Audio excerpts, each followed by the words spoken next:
रुक हौसला वो मंजर भी आएगा, प्यासे के पास चलकर समंदर भी आएगा। थक कर न बैठ मंजिल के मुसाफिर, थक कर न बैठ मंजिल के मुसाफिर, मंजिल भी मिलेगी और मिलने का मजा भी आएगा। मंजिल भी मिलेगी और मिलने का मजा भी आएगा। तो आप सभी लोगों का स्वागत है राजस्थान एकेडमी पर। मैं परवीन सिंह आप सभी लोगों के साथ में, जैसा कि आप सभी लोग जानते हैं, कंटिन्यूअसली एलडीसी एग्जाम के लिए साइंस की क्लासेस लेकर के आ रहा हूं। साइंस की क्लासेस के अंतर्गत अभी तक हमने टोटल 17 क्लासेस कंप्लीट कर ली है और इन 17 क्लासेस के कंप्लीट नोट्स आपने तैयार किए होंगे। आज इस 18 नंबर की क्लास के अंदर हम पढ़ने वाले हैं धातु, अधातु और उसके उपयोगी यौगिकों के बारे में। जैसा कि आप सभी लोग जानते हैं, यह जो सीरीज चलाई जा रही है, ये एक एडवांस लेवल साइंस की सीरीज है। सर, ये एडवांस लेवल कैसे? तो इससे पहले बेसिक लेवल की जो साइंस होती है, जिसमें हमने केवल एलडीसी के सिलेबस में जो जो टॉपिक्स दे रखे हैं, उन टॉपिक्स की थोड़ी बहुत जो समझ है वो क्या होती है, या आपको केवल डेफिनेशंस के माध्यम से पूरा करवाया था एक बार सिलेबस, और उसने आपके सीईटी में काफी हेल्प करी आप सभी लोगों का, जैसा हमें फीडबैक प्राप्त हुआ। लेकिन अब जब हमने 2018 एलडीसी का पेपर देखा, तो 2018 के एलडीसी के पेपर में आप सभी लोगों ने देखा होगा अपर लेवल के क्वेश्चन पूछे गए थे, लेकिन मेरे लिए वो बहुत क्वेश्चन आसान थे। क्यों? क्योंकि मैंने साइंस उस लेवल की पढ़ रखी थी। तो उसी चीज को ध्यान में रखते हुए मैंने अब ये सीरीज स्टार्ट करी है, और इस प्लेलिस्ट को जिस विद्यार्थी ने पूरा फॉलो कर लिया, उसको एनसीईआरटी, आरबीएससी या अदर कोई भी साइंस की बुक पढ़ने की जरूरत नहीं पड़ेगी।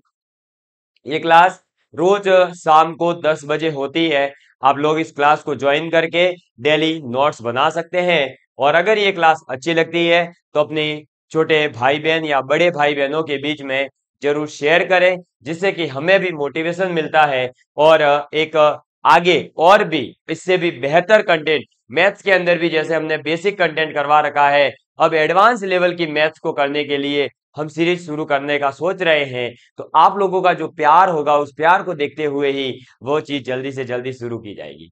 चलिए फिर आज की अपन जो है शाम 10 बजे जो है समा बांधने की कोशिश करते हैं, और इस विज्ञान विषय को बहुत ही आसान शब्दों के अंदर और बहुत ही लाजवाब क्लास के माध्यम से पूरा करते हैं। सर्वप्रथम मैं बात करूंगा, जो मैंने कल क्लास ली थी उसके अंदर मैंने आप सभी लोगों को मिश्र धातु के बारे में, उप धातु के बारे में, अधातु और धातु के रासायनिक गुणों के बारे में समझा दिया था। ठीक है, जैसा कि मैंने बताया था कि धातु और अधातु के जो रासायनिक गुण है वो काफी ज्यादा होते हैं, लेकिन हमने दो ही जो है पढ़े थे। पहला पढ़ा था कि जो धातु होते हैं उनके जो क्या ऑक्साइड्स, क्या धातु के जो ऑक्साइड्स होते हैं, धातु के जो ऑक्साइड होते हैं वो कैसे होते हैं? तो आपको बताया था कि धातु के ऑक्साइड क्षारीय होते हैं। कैसे होते हैं? क्षारीय होते हैं, यानी बेसिक होते हैं। वहीं पर अगर बात करें अधातु की, तो अधातु के ऑक्साइड जो है वो अम्लीय, कैसे? अम्लीय या फिर उदासीन होते हैं। और मैंने ये बताया था कि जो धातु होते हैं इनका जलीय विलयन जो होगा उसके अंदर धनायन होते हैं, पॉजिटिव आयंस उपस्थित रहते हैं। लेकिन अगर बात की जाए अधातु की, तो इसके अंदर ऋणायन यानी नेगेटिव आयन जो है वो उपस्थित रहते हैं। इसके अलावा कुछ अपन ने विशेष मिश्र धातुओं के बारे में भी जाना था, और टोटल मैंने 7 उप धातु भी बता दिए थे। और ये उपधातु आवर्त सारणी के अंदर एक टेढ़ी मेढ़ी रेखा में पाए जाते हैं। ये चीज याद रखिएगा, क्योंकि एग्जाम में एक बार सीधा सीधा क्वेश्चन आया था कि आवर्त सारणी के अंदर जो एक टेढ़ी मेढ़ी रेखा बनती है, उस रेखा के आसपास उपस्थित तत्वों को क्या कहते हैं? और उपधातु कहा जाता है। मैंने बता ही दिया था कैसी दिखती है टेढ़ी मेढ़ी रेखा। तो बोरॉन से शुरू होती है, silicon, germanium, arsenic, antimony, tellurium, polonium, ये सभी आपके क्या थे? उपधातु थे, और जो इस प्रकार से सीढ़ीदार रूप में फैले हुए रहते हैं, आवर्त सारणी जब मैं आपको दिखाऊंगा लास्ट में, तब आपको और अच्छे से क्लियर हो जाएगा कि अच्छा कहाँ पर है लोकेशन। ठीक, इसके अलावा हमने सभी मिश्र धातुओं के बारे में बात करी थी, और मिश्र धातु के अंदर एक इंपॉर्टेंट पॉइंट था कि दो या दो से अधिक तत्व तो मिलेंगे, लेकिन वो मिलेंगे कैसे? समांगी मिश्रण के रूप में मिलेंगे। कैसे मिलेंगे? समांगी मिश्रण के रूप में मिलेंगे। ये चीज जरूर हमें याद रखनी है, क्योंकि समांगी मिश्रण यहां पर जो है एक इंपॉर्टेंट वर्ड है। इसके बाद मैंने कुछ इंपॉर्टेंट मिश्र धातुओं के बारे में बताया था, जैसे कि डच मेटल है, सिल्वर जर्मन सिल्वर है, इसके अलावा गन मेटल है, तांबा है, पीतल है, कांसा है, और इसके अलावा ड्यूलेरियम है, मैग्नेनियम है, रोल्ड गोल्ड है। इन सभी के बारे में बात कर ली थी, और भी छोटे मोटे कुछ और बताए थे, वो आपने सभी याद कर लिए होंगे, नोट्स बनाए होंगे तब। क्लियर? चलो, अब आज अपन क्या पढ़ने वाले हैं? ये तो अभी तक पढ़ा था। आज अपन पढ़ने वाले हैं बेसिकली किसके बारे में? तो जो हमारे खनिज होते हैं उनके बारे में, धातुओं की सक्रियता के बारे में, यानी एक्टिविटी ऑफ मेटल्स के बारे में, जिसके अंदर एक सक्रियता श्रेणी आती है जो आपको याद करनी पड़ेगी, क्योंकि वो बहुत ज्यादा इंपॉर्टेंट है। कई बार एग्जाम में पूछा जाता है। जैसे एक क्वेश्चन आ गया था एक बार कि कार्बन क्या मैग्नीज को विस्थापित कर सकता है या नहीं कर सकता, इस टाइप का एक क्वेश्चन था। हो सकता है कि ये परमाणु ये यूज नहीं किए होंगे, कोई और तत्व आए होंगे, लेकिन इस टाइप का था कि कार्बन मैग्नीज को विस्थापित कर सकता है या नहीं। तो विस्थापित कर सकता है या नहीं, ये कैसे पता चलेगा? अब ये कोई याद करने की बात नहीं है। इसके लिए आपको एक सीरीज लिखवाई जाएगी। वो सीरीज के अंदर जो पहले तत्व आ रहा है, वो उससे नीचे आने वाले तत्व किसी को भी विस्थापित कर सकता है। तो आपको बता दूं कि कार्बन जो है वो मैग्नीज के बाद आता है, यानी मैग्नीज ऊपर है और फिर कार्बन है। तो इसका मतलब कार्बन मैग्नीज को विस्थापित नहीं कर पाएगा, लेकिन मैग्नीज जो ऊपर आ रहा है वो कार्बन को विस्थापित कर सकता है। ऐसा क्वेश्चन पूछा जाता है सक्रियता श्रेणी से। तो हम इस सक्रियता श्रेणी को अच्छे से समझ लेते हैं। केवल क्वेश्चन इसलिए बताया ताकि आपको ये समझ आ जाए कि सक्रियता श्रेणी एक्टिविटी सीरीज का यूज क्या है। क्लियर? चलो, चलिए, तो अब आप सभी अपनी कॉपी और पेन, अपने हथियार, जैसा कि इस क्लास के अकॉर्डिंग मैंने आपको बता रखा है कि हर विद्यार्थी और हर शिक्षक का हथियार होता है पेन और कॉपी। तो आप अपने हथियार निकालिए और इस युद्ध भूमि में लड़ने के लिए तैयार हो जाइए। तो आप सभी लिखेंगे सर्वप्रथम धातुओं की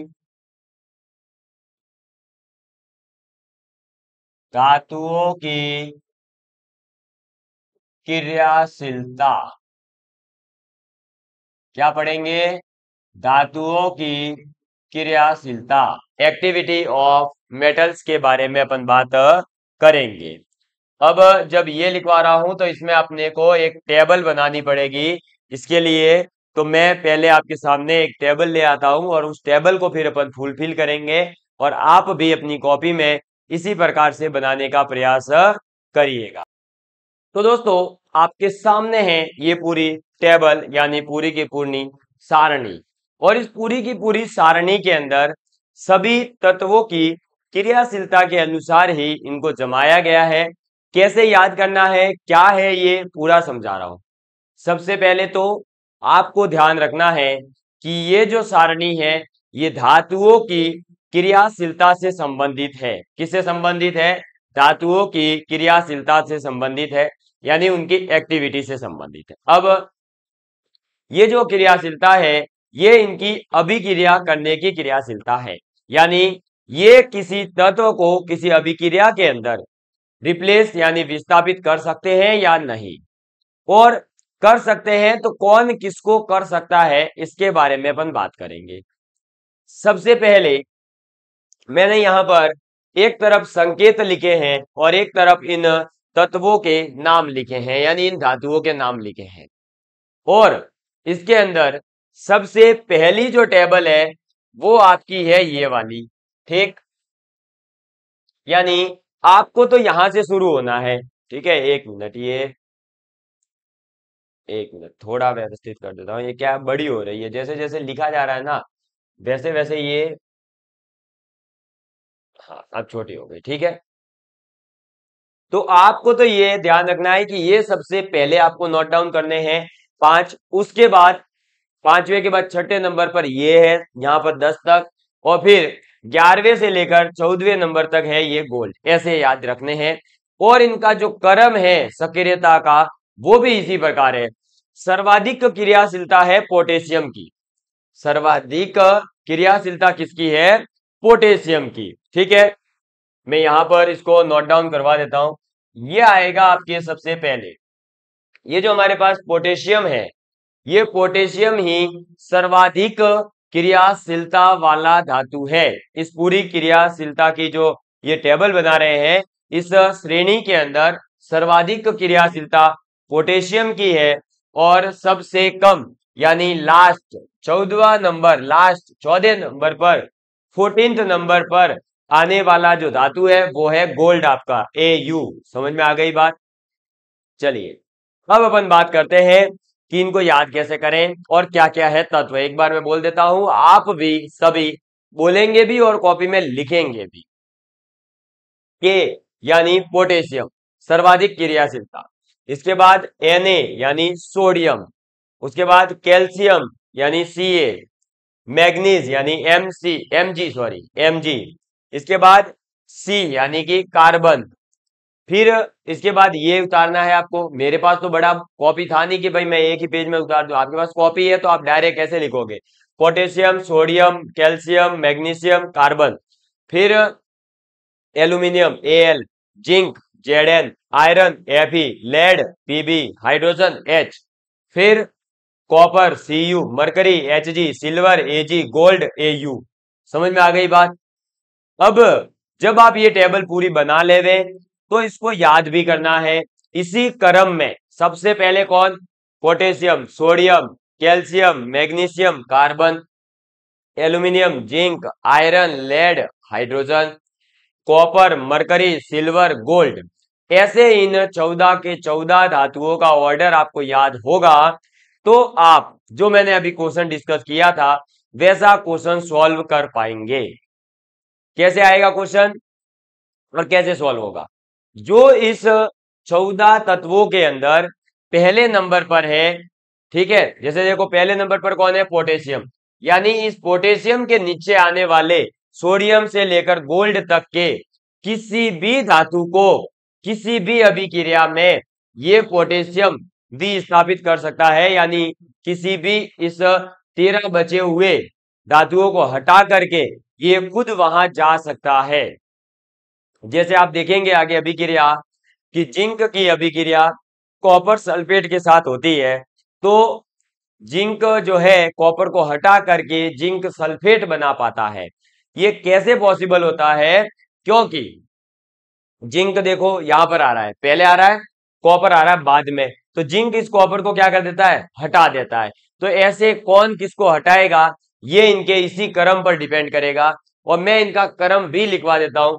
पहला है पोटेशियम, दूसरा सोडियम, तीसरा कैल्शियम, चौथा मैग्नीशियम, पांचवा कार्बन, छठा एल्यूमिनियम, सातवां जिंक, आठवां आयरन, नौवां लेड, 10वां हाइड्रोजन। आप अपनी कॉपी में भी ऐसे ही नंबर डाल देवे। 11वां कॉपर, 12वां मरकरी और 13वां सिल्वर, और लास्ट 14th नंबर पर आ जाता है गोल्ड, आपका सोना। ठीक है, क्लियर? तो ये है धातुओं की क्रियाशीलता का क्रम जो आपको याद रखना है, और आपके ये बहुत काम आने वाला है। कई क्वेश्चंस को ये सॉल्व करने में मैं इनकी सहायता लूंगा, तो फिर आप जो है ये नहीं सोचे कि सर ये कब बताया था। और ये व्यवस्थित कर देता हूं, अगर किसी को स्क्रीनशॉट लेना हो तो। इसमें क्या है कि जैसे जैसे मैंने लिखा है ना, तो ये टेबल बड़ी हो गई है, इसलिए इधर उधर जा रही है, बाकी कोई दिक्कत नहीं है। ये लीजिए, लो, है ना, ये आ गई आपके सामने अब पूरी टेबल अच्छे से। अच्छा अच्छा, गायब कौन हो गया रे भाई? अरे ये गायब कैसे हो गया?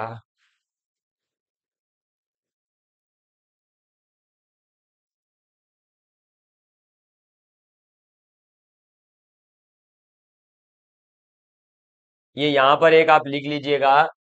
मरकरी के बाद में जो 13वें नंबर पर आएगा वो है अपना सिल्वर, ठीक है ना। ये जो 13 नंबर है इसको उठाकर मैं यहां कर देता हूं, आप अपनी कॉपी में सही ही लिखें।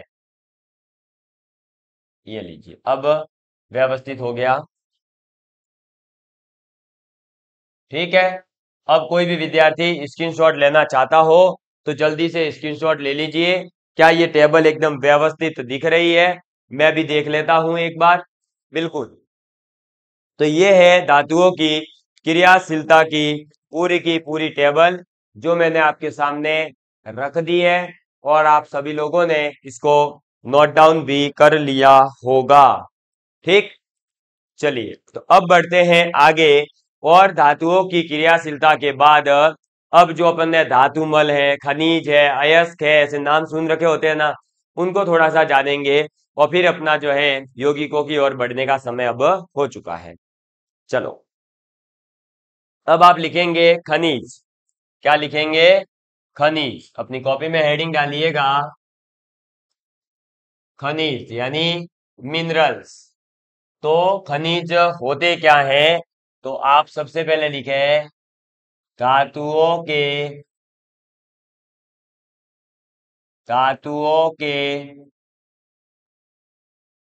यौगिक खनिज कहलाते हैं। धातुओं के यौगिक जो है वो आपके क्या कहलाते हैं? खनिज कहलाते हैं। अब खनिज का मतलब ये मत समझना कि जमीन से निकाला गया कोई भी पदार्थ। अरे जमीन से तो मिट्टी मिट्टी भी निकालते हो, मिट्टी जो वो क्या खनिज है क्या?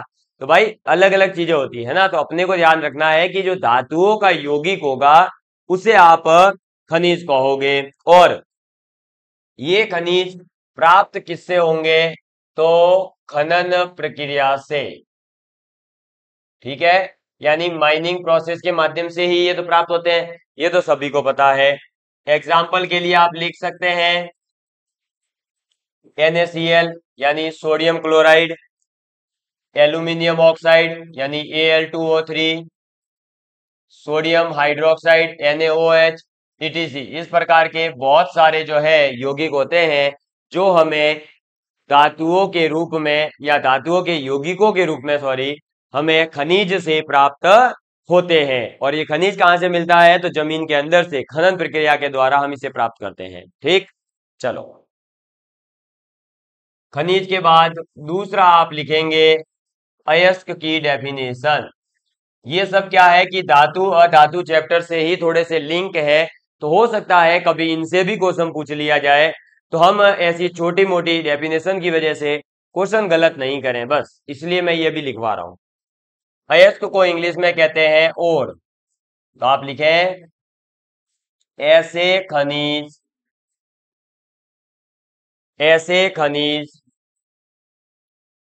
जिनसे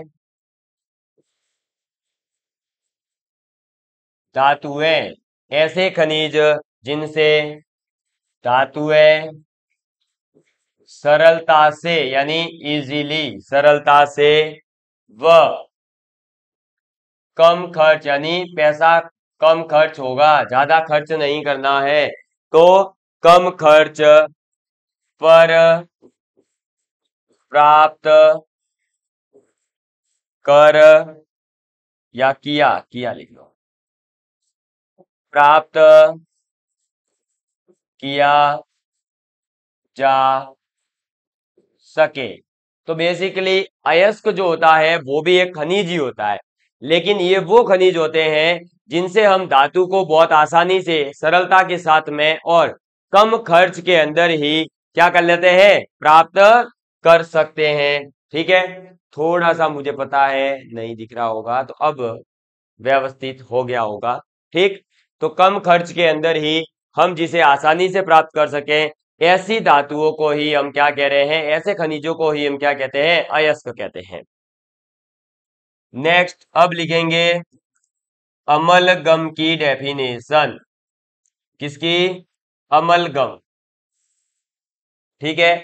अमलगम की डेफिनेशन बहुत इंपॉर्टेंट है। इसको मैं थोड़ा सा अलग कलर से लिख रहा हूं, आप भी अपनी कॉपी के अंदर इसे व्यवस्थित लिखने का प्रयास करिएगा क्योंकि ये पूछी जाती है। तो लिखेंगे किसी भी धातु, यानी कोई भी मेटल हो, किसी भी धातु की पारे, पारा यानी कि आपका है मरकरी, तो पारे के साथ, मरकरी के साथ बना या बनी, ठीक है, बनी लिख लो। तो किसी भी धातु की पारे के साथ बनी मिश्र धातु, क्या, मिश्र धातु क्या कहलाती है? अमलगम कहलाती है। और ये क्वेश्चन कई बार पूछा गया है कि अमलगम के अंदर कौन सी धातु का होना जरूरी है। तो कौन सी धातु का होना जरूरी है? मरकरी यानी कि पारा यानी Hg, जो कि आपका द्रव अवस्था के अंदर पाया जाने वाला एक धातु है। तो कोई भी धातु जब पारा यानी मरकरी के साथ मिलाया जाता है तो उससे बनने वाला जो मिश्र धातु है उसे हम अमलगम नाम देते हैं। और ये जो अमलगम है ये लोहे को छोड़ करके, यानी आयरन Fe, लोहे को छोड़ देवे तो उसके अलावा जितनी भी धातुएं हैं लगभग उन सभी धातुओं को गलाने की कैपेसिटी, गलाने की क्षमता जो है वो इस अमलगम के अंदर होती है। तो ये पॉइंट भी आप नोट डाउन कर लेवे क्योंकि ये पूछा भी जा सकता है। तो आप लिखेंगे इसको ब्लैक पेन से या रेड पेन से लिख लेना कि लोहे को छोड़कर, लोहे को छोड़कर, लोहे को छोड़कर सभी धातुओं, सभी धातुओं को गला सकती है, ठीक है। तो ये जो अमलगम है इसके पास क्या कैपेसिटी होती है कि ये लोहे को छोड़ करके जितनी भी धातुएं हैं सभी धातुओं को गलाने की शक्ति रखती है, उनको गला सकती है। अमलगम होता क्या है? तो किसी भी धातु का पारा यानी मरकरी के साथ में जो मिश्र धातु बनता है उसे हम अमलगम कहते हैं। आप इसे नोट डाउन कर लीजिए, फिर अपन आगे बढ़ते हैं और आगे की चीजों को सीखते हैं, ठीक है। इसको आप अच्छे से नोट डाउन कर लीजिए। तो मुझे उम्मीद है आपने इसको नोट डाउन कर लिया होगा। अब हम पढ़ने जा रहे हैं धातु मल, जिसे अपन कहते हैं कि बेसिकली धातु का जो डस्ट होता है ना उसके बारे में, धातु मल के बारे में अपन बात करेंगे। स्लैग कहा जाता है इंग्लिश में, स्लैग, SLAG, ठीक है। तो एक सेकंड, ब्लैक पेन से लिखता हूं, धातु मल,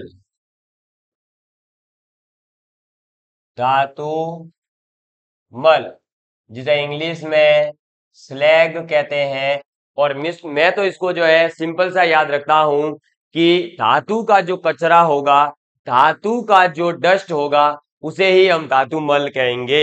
तो आप डेफिनेशन लिखे, अयस्क में उपस्थित, अयस्क में उपस्थित अशुद्धियों यानी इम्प्योरिटीज, अशुद्धियों के साथ, अशुद्धियों के साथ संयोग कर, संयोग कर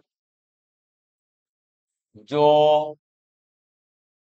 द्रव पदार्थ यानी लिक्विड सब्सटेंस बनता है, द्रव पदार्थ बनता है, उसे धातु मल, स्लैग कहते हैं, धातु मल स्लैग कहते हैं। समझ में आ गई बात?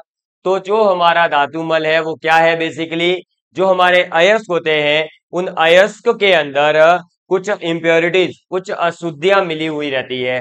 तो उन अशुद्धियों के साथ में मिल करके जो हमारा धातु है वो, और जो अशुद्धियां मिली हुई थी वो पूरा मिल करके एक द्रव पदार्थ बनाते हैं। ठीक है। और जो अब द्रव पदार्थ है वो क्या होगा, इम्प्योरिटीज होगा, अशुद्धियां ही तो होगी। और क्या होगा, एकदम गंदा सा पानी होगा। तो जो वो गंदा सा द्रव बनता है उसे ही हम क्या कहते हैं, धातु मल या स्लैग कहते हैं। इसका एग्जाम्पल आप देख सकते हैं, एग्जाम्पल लिखेंगे और एग्जाम्पल है आप सभी लोगों के लिए।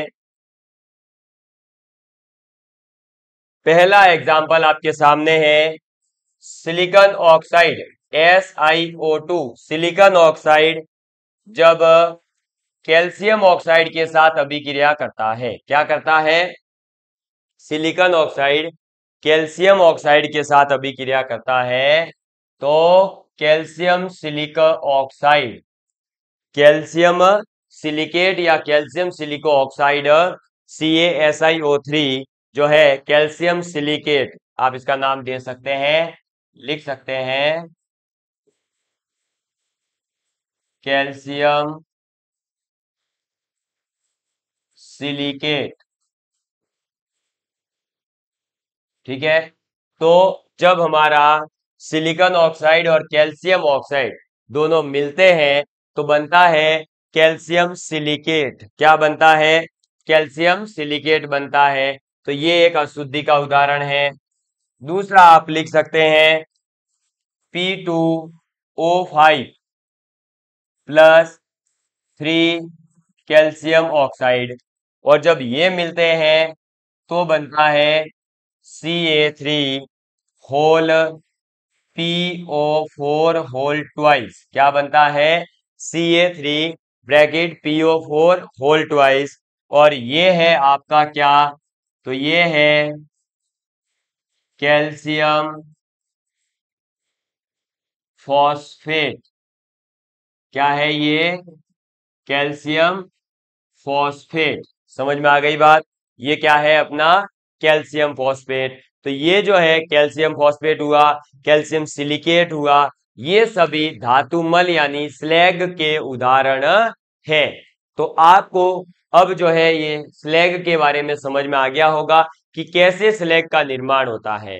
जैसे देखो, सिलिकॉन ऑक्साइड था, कैल्शियम ऑक्साइड के साथ मिल गया, तो इन दोनों ने मिलकर के जो एक द्रव पदार्थ बनाया, वो कौन सा बनाया है, तो वो द्रव पदार्थ बनाया है कैल्शियम सिलिकेट CaSiO3। अब मैं यहां पर इसके ऊपर ज्यादा जोर क्यों दे रहा हूं, क्योंकि आपसे ये नहीं पूछा जाएगा कि ये जो है अशुद्धियां क्या होती है, धातुमल क्या होता है। आपसे ये पूछा जा सकता है कि निम्नलिखित में से कौन सा धातुमल है, और मान लीजिए वहां पर या तो आपको क्या होगा, इस टाइप के डायरेक्ट फॉर्मूला बेस्ड नाम दे दिए जाएंगे। तो आपको नाम अगर फॉर्मूला पता नहीं है तो आप क्वेश्चन गलत करके आओगे। कई बार केवल रासायनिक नाम दे दिया जाता है, calcium silicate, calcium phosphate, calcium carbonate, calcium oxide. तो आप वहां पर जो ऑप्शन को टिक कर पाए वो ज्यादा जरूरी है। इसीलिए ये जो आपके सामने फॉर्मूले आ रहे हैं ना, ये याद रखना कि Ca3 bracket PO4 whole twice, जिसे अपन कैल्शियम फॉस्फेट कह रहे हैं, एक है कैल्शियम सिलिकेट, और ये दोनों क्या है, तो ये दोनों है अपने धातुमल। क्या है, धातुमल है, यानी ये दोनों स्लैग कहलाएंगे। समझ में आ गई बात, क्लियर है। तो यहां तक की जो बातें हैं अपन ने जो अभी तक पढ़ा है वो आपका धातु, अधातु, उपधातु, मिश्र धातु, धातुमल, इसके अलावा जो भी इसकी थ्योरी थी वो अपन ने पढ़ ली है। यानी जो आपके सिलेबस में मेंशन है ना पॉइंट कि धातु और अधातु के बारे में पढ़े, तो वो अपन ने पूरा कर लिया है। अब जो अगली क्लास आएगी उसके अंदर सीधा सा अभी से ही आप टॉपिक डालकर रखें अपनी कॉपी में, और वो शुरुआत होगी प्रमुख यौगिकों से। किससे होगी, प्रमुख यौगिक।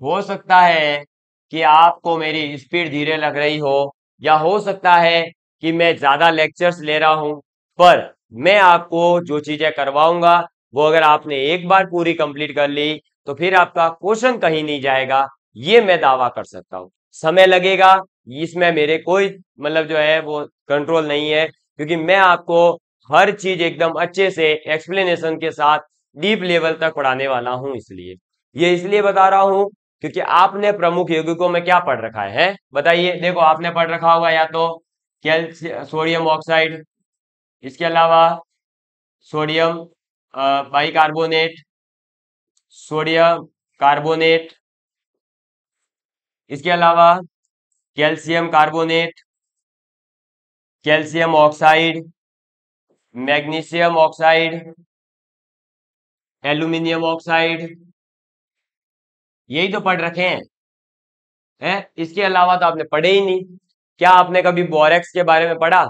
क्या आपने कभी नीला थोथा के बारे में पढ़ा? सॉल्ट पीटर के बारे में पढ़ा? चिली सॉल्ट पीटर के बारे में पढ़ा? नहीं पढ़ा। और एग्जाम में क्वेश्चन वहीं से आ रहा है, हम देखते हैं सीधा एग्जाम में दिखता है चिली सॉल्ट पीटर, और हमें पता ही नहीं होता ये क्या होता है। क्यों? क्योंकि हमने डीप लेवल तक जाकर पढ़ा ही नहीं। तो मैं आपको इस चीज के बारे में ही नहीं, इनके साथ साथ जैसे फिटकरी, और फिटकरी के बारे में आपने नहीं पढ़ रखा होगा, आपने यूरिया के बारे में नहीं पढ़ रखा है, और ये भी तो सभी प्रमुख यौगिकों के ही उदाहरण है, ये डेली लाइफ में ही काम आने वाले यौगिक है। क्या यूरिया डीएपी के रूप में आप अपने घर पर यूज नहीं करते हैं खेती पर है? तो फिर फिटकरी, अरे भाई आप अपने घर पर जो ये आलू चिप्स खाते हो ना, तो आलू चिप्स को बनाने के लिए फिटकरी का यूज किया जाता है। इसके अलावा कभी आप सेविंग करते हुए अगर आपको लग जाए, ब्लडिंग होना स्टार्ट होती है हल्की सी, तो आप वहां पर फिटकरी तो घिसते हो। फिर तो जब इससे रिलेटेड क्वेश्चन पूछे जाते हैं हमें पता ही नहीं होता, तो इसलिए आपका समय लगेगा। हो सकता है मैं एक एक यौगिक पर एक एक लेक्चर लाऊं, क्योंकि मैं काफी डिटेल के अंदर उसका गलनांक, क्वथनांक, उसकी रासायनिक, उसकी भौतिक जैसी भी प्रॉपर्टीज है सभी क्लियर करने वाला हूं। जितनी रासायनिक अभिक्रिया है वो करता होगा, वो लगभग सभी रासायनिक अभिक्रियाएं भी बताने वाला हूं। इसके अलावा विशेष उसकी कुछ उपयोगिताएं होगी तो वो भी आपको क्लियर करने वाला हूं। तो मेरी आपसे बस यही रिक्वेस्ट रहेगी कि आप ये नहीं सोचे कि सर जो है ज्यादा धीरे पढ़ा रहे हैं, हम कहीं और जाके पढ़ लेवे। देखो भाई, फास्ट पढ़ोगे तो कम पढ़ोगे, धीरे धीरे पढ़ोगे आसानी के साथ में समझते हुए देसी भाषा में, तो आपको अच्छे से समझ भी आएगा और आपका कंटेंट भी बहुत इनरिच होगा, आप काफी अच्छे मार्क्स ला सकते हैं। और मेरा टारगेट तो मैंने आपको बता ही दिया है, 50 में से 50 का है, यानी 50 के 50 क्वेश्चन आप सही कर पाए, ये मेरा दावा है, ये मेरी मतलब यहाँ पर पूरी कोशिश रहेगी। मैं ये पूरी मेहनत और ये पूरा मेरा जो एडवांस लेवल साइंस की सीरीज चला रहा हूँ, इस सीरीज के माध्यम से जो भी बच्चा सेलेक्ट हो बस वो ये कह दे कि हाँ मैंने जो है इस सपने को पूरा कर दिया, कि मैं 50 में से 50 साइंस में केवल इस सीरीज की सहायता से ला पाया हूँ। ये ही मेरा एक सपना है। तो आप इस सपने को साकार करेंगे ऐसी मुझे पूरी उम्मीद है। और अब मिलेंगे अपन अगली क्लास में, और उसमें अपना टॉपिक रहेगा प्रमुख यौगिक।